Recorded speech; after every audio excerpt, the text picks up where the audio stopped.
আসসালামু আলাইকুম রহমতুল্লাহ। নাহমাদুহু ওয়া নুসাল্লি আলা রাসূলিহিল কারীম। আজকে আমাদের আলোচ্য বিষয় আল্লাহর অন্যতম গুণবাচক আরেকটি মহিমান্বিত নাম আল মুসাউফির। আল মুসাউফির অর্থ আকৃতি দানকারী, রূপ নকশা নির্ধারক, বৈশিষ্ট্য দানকারী, অস্তিত্ব থেকে অস্তিত্ব আনয়নকারী, সুন্দরভাবে চিত্রায়নকারী। পবিত্র কোরআনে আল্লাহ রাব্বুল আলামিন বলেছেন, হুয়াল্লাহুল খালিকুল বারিউল মুসাফফিরু লাহুল আসমাউল হুসনা।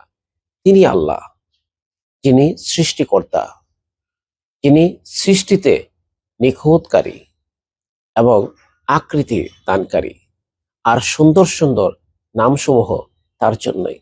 সূরা আল ইমরানের ৬ নম্বর আয়াতে আল্লাহ বলছেন, হুয়াল্লাযী ইউসাউফিরুকুম ফিল আরহামি কাইফা ইয়াশা। তিনি মাতৃগর্ভে তোমাদেরকে তার ইচ্ছামতো আকৃতি দান করেন। তেমনিভাবে সূরা সিজদার ৭ নম্বর আয়াতে আল্লাহ বলছেন, হুয়াল্লাযী আহসানা কুল্লা শাইইন খালাকাহু। আল্লাহ তো তিনি, যিনি তার সৃষ্টি করা প্রতিটি জিনিসকে সুন্দর আকৃতি দান করেছেন। তেমনিভাবে সূরা আত-তিনের ৪ নম্বর আয়াতে আল্লাহ বলছেন, লাকাদ খালাকনাল ইনসানা ফি আহসানি তাকওয়িম। নিশ্চয় আমি মানুষকে সর্বোত্তম আকৃতিতে সৃষ্টি করেছি। এই যে পবিত্র কোরআনের মধ্যে একাধিক জায়গায় আল্লাহ তাআলা তার আকৃতি, তার নকশা, তিনি কিভাবে মানুষকে সৃজন করেছেন, কোরআন আয়াতে আমরা যেমন দেখলাম তেমনি হাদিসেও এসেছে, ইন্নাল্লাহা খালাকা আদামা আলা সূরাতিহি। নিশ্চয়ই আল্লাহ তাআলা আদম আলাইহিস সালামকে তার নির্ধারিত আকৃতি দিয়ে সৃষ্টি করেছেন। অর্থাৎ আদম আলাইহিস সালামের জন্য যে আকৃতি আল্লাহ ফ্রেম তৈরি করেছেন, এটা দিয়ে আদম আলাইহিস সালামকে সৃষ্টি করেছেন, এটা দিয়ে অন্য কাউকে সৃষ্টি করবেন না। এই আয়াতগুলো এবং এই হাদিসের ব্যাখ্যায় ইমাম ইবনে কাসির রাহমাতুল্লাহি আলাইহি বলেন, আল মুসাফির হচ্ছে ওই সত্তা যিনি তার সৃষ্টিকে আকৃতি, রং, বৈচিত্র্য এবং সৌন্দর্য দান করেন। যেমন মানুষের চেহারা, রং, ভাষা, এই সবগুলো তার বৈচিত্র্যপূর্ণ নকশার অন্যতম একটি নিদর্শন।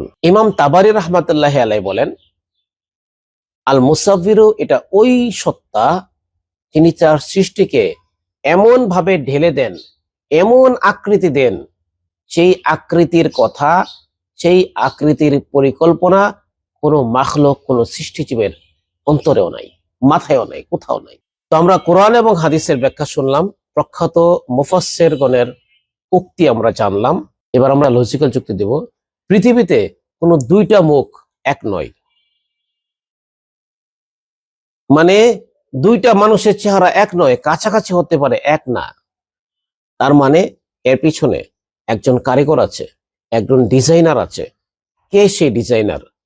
তিনি হচ্ছেন আল মুসাউফির।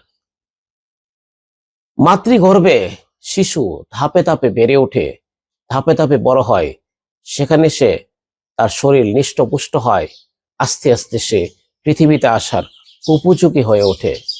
কে তাকে লালন করে?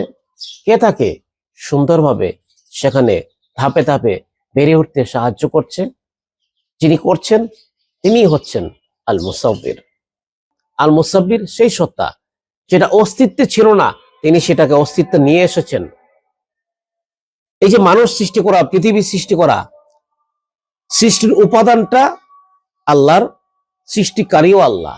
আর দুনিয়াতে মানুষ যা সৃষ্টি করে এগুলো হচ্ছে জোড়াতালি দেওয়া। এখানে তার নিজস্ব কোনো বৈশিষ্ট্য থাকে না। সে হয়তো পরিকল্পনা করে কিংবা কারো থেকে ধার করে, যা কিছু সে দেয় বিভিন্ন জায়গা থেকে ধার করা জিনিসকে জোড়া লাগায়। কাজেই আল মুসাফির নামের অর্থ, তাৎপর্য বেশি বেশি পড়বো এবং এটা নিয়ে গবেষণা করব, ভাববো, তবেই আমাদের জীবন এবং আমার আখিরাত সবকিছু সুন্দর হবে, সফল হবে। আসসালামু আলাইকুম।